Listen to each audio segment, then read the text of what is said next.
परमेश्वर ने ये समय सेलेक्ट कर रखा था,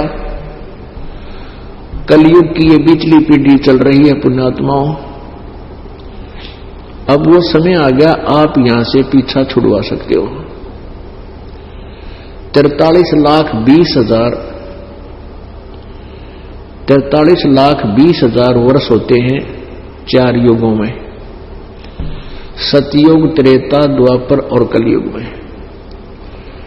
अब लगभग 40 लाख वर्ष जा चुके हैं और आप जी यही, ये तो इस चतुर्युग का है वर्णन है, और पहले तो पता नहीं कितने युग हो लिए, असंख्य युग हो गए।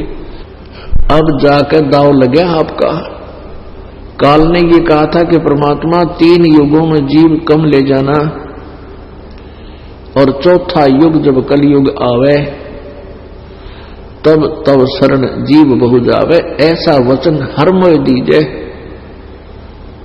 तब तुम गमन संसार ही कीजिए।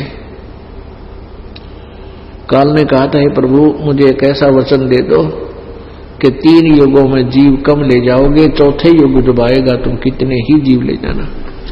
तो परमात्मा ने तथास्तु कह दिया कि ठीक है, ऐसा ही करेंगे। उसी समय काल ने अपना असली रूप दिखा दिया, कहने लगे कि आप चौथे युग में आओगे या अपना कोई संत भेजोगे कलयुग में, और कलयुग के अंदर इन प्राणियों को मैं ऐसा कंडम कर दूंगा, ये ना तो व्यवहार के रहेंगे, आपस में इतने बेईमान बना दूंगा, और इनके कई विभाग बना दूंगा, हिंदू, मुस्लिम, सिख, ईसाई और नरे जैनी, पता नहीं कितने बना दूंगा। फिर उसने कहा कि फिर क्या करूंगा कि 12 नकली पंथ तेरे नाम से चलाऊंगा। उन 12 नकली पंथों के बाद और भी बहुत से पंथ भ्रमित करने के लिए सतलोक के गुण गाने वाले बना दूंगा, उनके पास यथार्थ मंत्र होगा नहीं, और जो उन पंथों में जो नाम लेगा वो प्राणी मेरे ही काल के जाल में ही फंसा रहेगा, तुम्हारी कोई नहीं सुनेगा। जब तुम आओगे कर लेना क्या करेगा मेरा। अब परमात्मा ने कहा था कि ठीक है, तूने जो मांगा मैंने दे दिया, मैं क्या करूंगा, कैसे करूंगा वो समय बताएगा। परमात्मा को पता था कि चौथे युग में, सतयुग, त्रेता, द्वापर में ये प्राणी गणा दुखी नहीं होता, इसके पुण्य होते हैं, उन पुण्यों के आधार से ये कोई साधना भी करते हैं, लेकिन पिछले संचित कर्मों के आधार से जो प्रारब्ध में मिक्स कर दिए जाते हैं, उनके आधार से दुखी नहीं होता। सतयुग में लाख वर्ष की आयु मानव की होती है, 1 लाख वर्ष। जैसे आजकल 100 वर्ष मान रहे हम, तो 80, 90, 85 तक मर लेता है, तो उसमें भी ऐसे ही 1 लाख वर्ष की आयु होती थी। 80,000, 90,000, कोई 1 लाख भी पूरे कर जाता था, और उसमें इतना स्वस्थ शरीर होता था कि बहुत स्वस्थ होता था, शुद्ध वातावरण, अरे खूब ऑक्सीजन की कोई कमी नहीं, जंगल ही जंगल होते हैं प्रारंभ में जब सतयुग शुरू होता है। अब यहां मन में शंका आती है कि परमात्मा तो अंतर्यामी है, भविष्य त्रिकालदर्शी है, सर्वज्ञ है, उन्होंने ये वर क्यों दे दिया कि 3 युगों में जीव थोड़े ले जाऊंगा और कलयुग में जीव अधिक ले जाऊंगा। पुण्यात्मा उसी का विश्लेषण किया जा रहा है कि परमेश्वर को पता था कि सतयुग, त्रेता, द्वापर में यू प्राणी गणा दुखी नहीं होगा, और इसके पूर्व जन्म के पुण्यों के कारण ये साधना से कुछ भी कर रहा हो उसको सुख प्राप्त होते रहेंगे, और ये सोच लेगा कि जो साधना मैं करता हूं इसी का प्रतिफल ये मेरे को सुख मिले हैं, पुत्र हो गया, पुत्री होगी, कोई घटना दुर्घटना से घर में घटी नहीं, तो ये प्राणी ऐसे भ्रमित हो जाता है। जैसे ये दास पहले हनुमान पुजारी था, बाबा श्याम जी का पुजारी था, श्री विष्णु कृष्ण जी राम का पुजारी था, शंकर भगवान का पुजारी था, इष्ट रूप में विष्णु जी को मानता था। और एक घरेलू देवता आकर श्याम जी मान रखा था। फिर हनुमान जी के भी गुण गाया करते, मंगलवार का व्रत रखा करता, प्रसाद बांटा करता। तो उस पिछले संस्कारवश जो भी लाभ होता था, जैसे पास हो गए बच्चा ने, सबसे ज्यादा एग्जाम में पास होने की खुशी हुआ करे तो खुशी मनाते थे, हमारे बाबा श्याम जी ने पास कर दिए, कदे श्री कृष्ण जी ने दया कर दी, यानी सारा का ही क्रेडिट दे देते सबको। फिर संतान उत्पत्ति हुई तो भी हम अपने इन इष्ट को ही और अपनी भक्ति जो करते थे उसी का प्रतिफल मानते थे। फिर सर्विस प्राप्त हुई तो भी हम भगवान अपनी इस भक्ति का ही प्रतिफल मानते थे जो हम इनकी साधना करते हैं, ब्रह्मा विष्णु शिव जी की, श्याम जी की, हनुमान जी की, इन्होंने हमें ये सर्विस दे दी। अब पता चला कि जो कुछ भी ना करते, गुट्टी लावे बकवाद गढ़े सारा दिन, और उनको भी हमारे से अच्छी पोस्ट प्राप्त है, उनके घर में अच्छी संतान भी है, और वो संतान भी और आगे अच्छी सेट है, और वो कभी भक्ति नहीं करते। तो अब पता चला कि ये पूर्व जन्म के संस्कार ही प्रफुल्लित हो रहे थे, और हम सोच रहे थे जो साधना हम कर रहे हैं इसी से हमें ये लाभ हो रहा है। तो परमेश्वर कबीर जी को मालूम था कि सतयुग त्रेता द्वापर में ये प्राणी इस प्रकार के लाभ जो प्राप्त हो रहे होंगे, ये सोचते हैं कि हम जो साधना वर्तमान में कर रहे हैं इसी से लाभ हो रहा है। सतयुग में एक नियम बताया कि बाप से पहले पुत्र की मृत्यु नहीं होती, और स्त्रियां विधवा नहीं होती, यानी पत्नी से पहले पति की मृत्यु नहीं होती, और भी अकाल मृत्यु बहुत कम होती है। 1 लाख वर्ष की आयु, फिर कौन बचाएगा भगवान। लेकिन भक्ति तो सभी करते थे, लेकिन उनको दुख नहीं था, सुख गणा था। सुख गणा होता है तो परमात्मा आते तो हैं, उनको कोशिश भी करते हैं समझाने की तुम साधना जो करे ठीक नहीं, लेकिन कोई नहीं सुनता। परमात्मा को बल्कि वामदेव कहने लग जाते हैं। वामदेव उल्टा ज्ञान प्रचार करने वाला देवता। अपने आत्मा परमेश्वर कहते हैं सुख के माथे पत्थर पड़ो। आपका सौभाग्य है कि आपका कलयुग में जन्म हो गया और इस समय में हो गया। अब क्या होगा, जैसे त्रेता में भी स्थिति रहेगी, कलयुग द्वापर में भी यही स्थिति रही। इसलिए परमात्मा कबीर जी की इस अमृतवाणी को, इस ज्ञान को किसी ने स्वीकार नहीं किया, बहुत कम। और ऐसा ही होना था, इसलिए परमात्मा ने उसको तथास्तु कर दिया। अब परमात्मा को पता था कि कलयुग में ये कति पुण्यहीन हो जाएंगे और इनकी बिरान माटी शुरू होगी। ये उन साधनाओं को भी कर रहे होंगे जिन देवताओं को अजरो अमर मान्या करते, और फिर भी इनको कोई लाभ नहीं होगा। और फिर ये काल के दूत, काल के द्वारा चलाए गए नकली पंथ, इनमें भी ये जाकर के थक चुके होंगे। कोई 10 वर्ष थे, कोई 20 वर्ष थे, कोई 30 वर्ष थे। परमात्मा का सुनियोजित था ये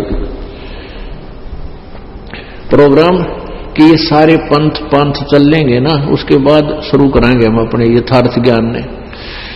तो वो जितने पंथ हैं, जितने आज तक ऋषि मैं ऋषि हुए, उन्हें अपने ज्ञान, अपने अनुभव की सारी पुस्तक लिपिबद्ध करवा रखी है। वो किसा भगवान बताते हैं, कैसा भगवान बताते हैं, क्या उनकी पूजा की विधि और साधना है, ये पूरे समाज को पता होगा। फिर हम अपना यथार्थ ज्ञान शुरू करवाएंगे। परमात्मा ने तो लिखा है कि बर्म पंथ हम ही चलावें। गरीबदास जी का बर्मा पंथ है, और कहा कि बर्म पंथ में आगे चल के मैं ही आऊंगा और सब पंथों को मिटा करके एक पंथ चलाएंगे, क्योंकि उस समय ऐसा ज्ञान देंगे कि सब पंथ निष्क्रिय हो जाएंगे और बुद्धिमान लोग उन पंथों को त्याग कर इस परमेश्वर पंथ में, इस कबीर जी के सच्चे पंथ में अपना रजिस्ट्रेशन करवा लेंगे, यानी यहां आकर उपदेश लेंगे, उनका कल्याण हो जाएगा। तो परमात्मा ने ये मालूम था कि उस समय जब ये बीचली पीढ़ी प्रारंभ होगी, सन 1947 में भारतवर्ष स्वतंत्र हुआ। इससे पहले एजुकेशन नहीं थी और उसके बाद एजुकेशन का तूफान आ गया। परमात्मा ने ये करना था और इसलिए ये शिक्षा देनी जरूरी थी कि हम सदग्रंथों को स्वयं देखें, हम आंखों देखें। बालक बेटा बेटी, बूढ़े बुजुर्ग, माता पिता सब आज शिक्षित हैं और ये आसानी से सदग्रंथों को समझ सकते हैं। तो इसलिए परमात्मा ने ये समय चुना था। तो सन 1951 में इस दास का जन्म हुआ और आज ये तत्व ज्ञान का प्रकाश हुआ। परमात्मा ने ये पता था कि ये सभी दूसरे पंथों के पास जाकर के ये थक लेंगे।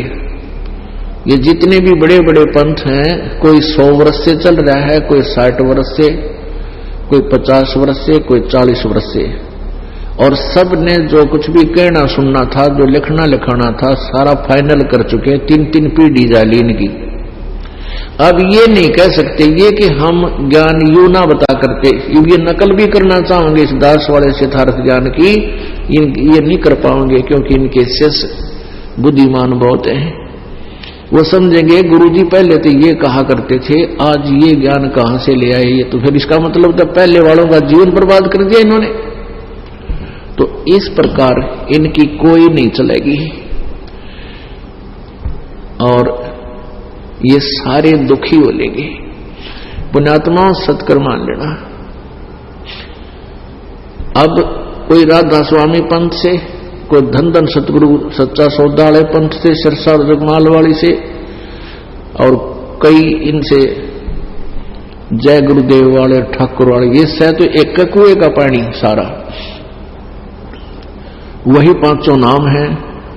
सिरसा वालों ने थोड़ी चतुरता कर दी क्योंकि कई एक भक्तों ने प्रश्न कर दिए कि एक तरफ तो आप कहते हो कि हमने काल से बाहर जाना है और ये 5 नाम काल के, तो फिर उन्होंने चतुरता दिखा दी। वो 5 नाम देने छोड़ दिए, 3 नाम शुरू कर दिए, अकाल मूर्त, सतपुरख, शब्द स्वरूपी राम। बताइए गढ़ के गढ़ले वाय बात से घर की वहीर का क्या लखड़ियां कि मैं वांडे जाओ। लेकिन यथार्थ मंत्र जो होंगे, जो सत मंत्र हैं, सतनाम है, उस सतनाम से मोक्ष होगा। तो ये वहां से अब प्राणी और पुण्यात्मा वापस आ रही हैं और कति लौट पिट गए, उनका बुरा हाल हो लिया। कई तो ये कहते हैं जी मेरे 2-2, 3-3 गाड़ी चला करती थी जब मैं राधा स्वामी पंथ में गया 20-25 वर्ष पहले, और आज मैं रोड पर आ गया और मैं प्रचारक भी था। एक 4था दिन है, 5वां दिन है, तो वहां से गुजरात से आया एक भक्त, उसने बताया कि जी मैं ठाकुर जी महाराज थे राधा स्वामी पंथ से, उनका शिष्य हूं, मैं प्रचारक था और मैं नाम भी दिया करता था, मुझे नाम देने का आदेश था। ये के सांग जोड़ रहे हैं, नाम देने का आदेश दे दिया एक क्षेत्र में किसी को, वो नाम तो वो व्यक्ति देगा, और गुरु ठाकुर जी, और ठाकुर जी महाराज गुरु वही रहेंगे और नाम वो जो उनके बांट रखे विभाग वह देंगे प्रधान। अरे भले आदमियों, ऐसे ही ये बाल योगेश्वर जी जो हंसादेश पंथ जो चल रहा है उसमें वो चला था, इससे हंस जी महाराज थे और वो कृष्ण जी विष्णु जी को इष्ट मानते, हर बात करें सतलोक की। और ये क्रिया बताओ है, कान बंद करके जीव ने उल्टा लाकर तालू पे अमृत छक लो, और इस 100 हम शब्द के 2 टुकड़े कर लिए, 100 अंदर हम बाहर और 100 अंदर, इस तरह की बकवाद कर रखी है। उसमें भी ऐसे ही किया करते थे। अब तो पता नहीं, पहले वो बाल योगेश्वर और इसका अंश जी महाराज के दो पुत्र हैं, बड़ा सतपाल जी और छोटा ये अंश, प्रेम नाम है इसका, इसको बाल योगेश्वर कहते हैं। तो ये बाल योगेश्वर जो नाम क्या करते थे पहले, नाम तो इसके वो देते थे, बना रखे थे इन्होंने, भाई जी माई जी कुछ ऐसे थे, और वो नो कहते थे गुरु जी यो बाल योगेश्वर है तुम्हारा। ऐसे ही ठाकुर जी महाराज ने कर रखी थी, वो अभी बताया, पता चला हमने 5-4 दिन पहले। नाम तो देता है एक व्यक्ति जो उसके द्वारा नॉमिनेटेड है, और गुरु जी, गुरु ठाकुर जी।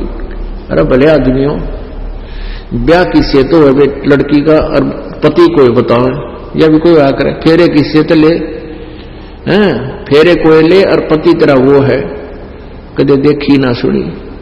तो इनने इस बूढ़ी जनता को काल के मुंह में डालना ही उद्देश्य था इनका। इनके पास ना ज्ञान था, ना कोई भक्ति, ना भगवान का इन्हें पता था। तो वो यहां आया, उसने अपना परिचय दिया, अपना एक वो भी दे रखा कार्ड सा, वो रखा है कमरे में। 2 दिन आए वो, कहने जी भी प्रचारक था और मैं भी प्रचारक था, और नाम दिया करते हम, ये उस क्षेत्र का था, मैं उस क्षेत्र का, और गुरु जी ठाकुर जी। मां भी फिर कैसे पता चला तुम्हें, यहां कैसे आए? आपका सत्संग सुना जी जागरण पे, और आपने तो कमाल कर दिया, इनकी कति खाल तार दी ज्ञान की, हमारा तो कलेजा हिला था उससे जनते हम, अकबर गया हम तकड़े के प्रचारक बन रहे हैं, आप भी मराएंगे, और इतनी जनता को धोखा दे रहे, ये और हमारे पाप के बागी बन गए।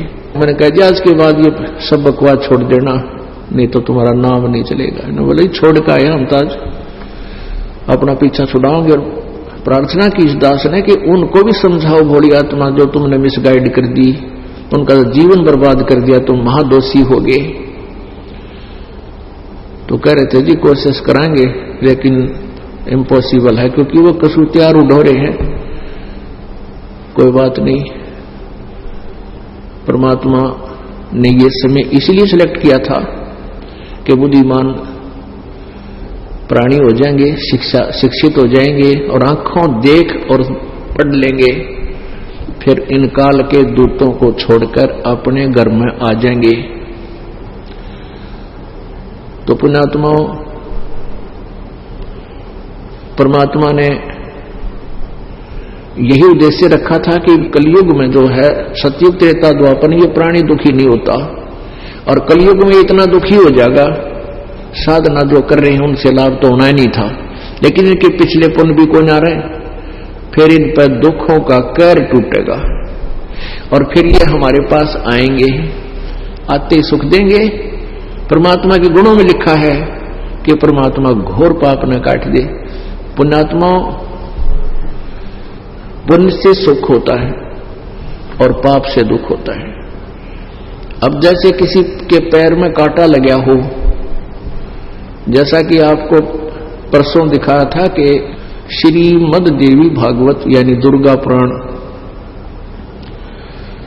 शक्ति पुराण में 4थे स्कंद में 282-83 पृष्ठ पे और 242 पृष्ठ पे बृहस्पति जी जो देवताओं के गुरु हैं और शुक्राचार्य जो राक्षसों के गुरु हैं, उन दोनों के ही सिद्धांत आपको बताया। उन्होंने कहा कि प्रारब्ध कर्म तो भोगने से ही समाप्त होगा। आपके पुण्य, आपको सुख है तो आपके पुण्य नाश हो रहे हैं, और आपको दुख है तो आपके पाप नाश हो रहे हैं। इस तरह पाप नाश का विधान बताया उन्होंने। अपने आत्माओं, किसी के पैर में कांटा लगा हो, अब जैसे इसने बृहस्पति जी ने कहा है कि इंद्र को समझा रहे हैं कि इंद्र, जो कर्म में सुख और दुख तेरी किस्मत में है वो तो भोगना पड़ेगा, और अपनी भक्ति भी कर, और जो भी होना है वो होकर ही रहेगा। भक्ति कर। अब हम भी जैसे कई भक्त हमें मिले कि जी मैं ऐसे ऐसे उस संत के पास गया, उसने जाते ही मंत्र दे दिया और कहा बेटा बिल्कुल सुख हो जाएगा। जब मुझे कोई सुख नहीं हुआ तो फिर कहा कि ये तो तेरे प्रारब्ध का भोग है, तेने भोगना ही पड़ेगा। फिर भी भक्ति से इच्छा नहीं हटती, क्योंकि मालूम है आत्मा को कि एक परम शक्ति है जो हमारे दुखों का निवारण कर सकता है। तो वहां से हटकर दूसरे संत के पास गया, उसने भी जाते जंतर मंत्र बताए, वो किए, दान धर्म कहा वो किए, कोई लाभ नहीं हुआ। तो आखिर में वो क्या कहते थे कि तेरे प्रारब्ध का कर्म है, तेने भोगना ही पड़ेगा, भक्ति करता रहे, आगे सुख हो जाएगा, आगे भविष्य में तेरे को दुख नहीं होगा, तेरे पुण्य बढ़ जाएंगे। अब पुण्यात्माओं किसी का कांटा लगा हो पैर में और वो दुखी हो रहा है, किसी से पूछता है कि मेरा पैर दुख रहा है, दर्द कर रहा है भयंकर, तो उसने उस व्यक्ति ने देखकर बता दिया कि तेरे कांटा लगा है और कांटा लगने से तेरे पैर में पीड़ा है। अब वो कहे कि भी कांटा तो निकलेगा नहीं, अब जूते पहन ले, आगे कांटे लगेंगे नहीं। पुण्यात्माओं कांटा लगे पैर में जूता पहना नहीं जा सकता, वो तो कांटा निकले और फिर जूता इस डर से पहनेगा वो कहीं फिर वो कांटा फिर ना लग जाए। तो अब कलयुग के अंदर आप जी के पैरों में वो प्रारब्ध कर्म के कांटे घने लाग रहे हैं और आप जहां भी जाते हो पहले तो आपको जंतर मंत्र बताए जाते हैं, दान धर्म के लिए पैसे भी आपके खर्च करवाए जाते हैं, फिर जब लाभ नहीं होता या तो आप ही छोड़ाते हो उनको या फिर वो यही स्टेटमेंट देते हैं कि ये तो कर्म है भाई, भोगना ही पड़ेगा। फिर उदाहरण देते थे, ये नकली ऋषि कहते श्री रामचंद्र जी को श्राप लगा था, उसने भी कर्म भोगना पड़ा, प्रारब्ध। श्री रामचंद्र जी ने बाली को मारा था, सुग्रीव के भाई को, उसका भी बदला देना पड़ा, भाई कर्म तो भोगना ही पड़ा करे। तो फिर हम संतुष्ट हो जाते थे, हाँ भाई बात तो ठीक है, लेकिन फिर भी इच्छा नहीं, फिर भी डटा नहीं जाता कि शायद दूसरे संत के पास चले या कितने जो अच्छी दो रहा देखा जा, या कोई किते किसी से जंतर मंतर करनी है के पास चला जो, तो वहां भी जाते रहते थे लोग भक्तजन, क्योंकि उनको इतना अवश्य मालूम है कि परमात्मा एक ऐसी पावर है वो सुख देता है, इसलिए उसकी चाह हमने है। यदि जैसा कर्म किया है और ऐसा ही भोगना पड़े तो फिर भक्ति की आवश्यकता ही नहीं है। तो पुण्यात्माओं अब वो कहते कि राम नाम भक्ति करते रहो, भक्ति कब कैसे होगी, नहीं हो सकती। अब वो टेंशन के ऊपर मिटता है, टेंशन। अब जैसे आपका कोई काम अड़ गया, कोई समस्या आएगी तो वह टेंशन होगी। अब हमने उस टेंशन को समाप्त करने के लिए कई तरीके अपना लिए। एक बोला जी हमारा नाम टूट गया, मैं कैसे टूटा कि एक टेंशन होगी और टेंशन में सिगरेट पी ली, फिर टेंशन सिगरेट का इलाज है। एक कहने जी मैंने दारू पी ली, मेरा टेंशन होगी, कोई कवा सुनी होगी किसी तरह। तो शराब पीने से क्या वह टेंशन खत्म होगी? उतरते फिर टेंशन, वो टेंशन जिस कारण से वो टेंशन है वो कारण खत्म हो। जैसे पैर में कांटा लाग रहा है, कांटा निकला तो टेंशन खत्म हो, वो दर्द पीड़ा समाप्त हो, तब इसका परमानेंट ट्रीटमेंट होए।